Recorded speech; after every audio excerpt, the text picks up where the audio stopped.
मी एक अनाथाची गाणी बनवते पहा. एक तिच्या मध्ये 7 7 एक तिच्या 5 5 एक 3 एक 2 एक 1 1 एक तिच्या मध्ये 7 7 एक तिच्या 5 5 एक 3 3 एक 2 1 1 1 एक तिच्या मध्ये 7 7 एक तिच्या 5 5 एक 3 3 एक 2 1 1 1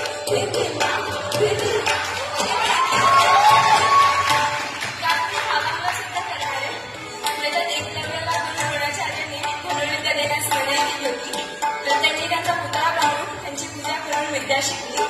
तर गुरु द्रोणाचार्याला हे पटलं नाही. तर त्यांनी ते म्हणाले की मी तुला शिष्य बनवेन पण गुरुदक्षिणेमध्ये तुझ्या हाताचा अंगठा पाहिजे.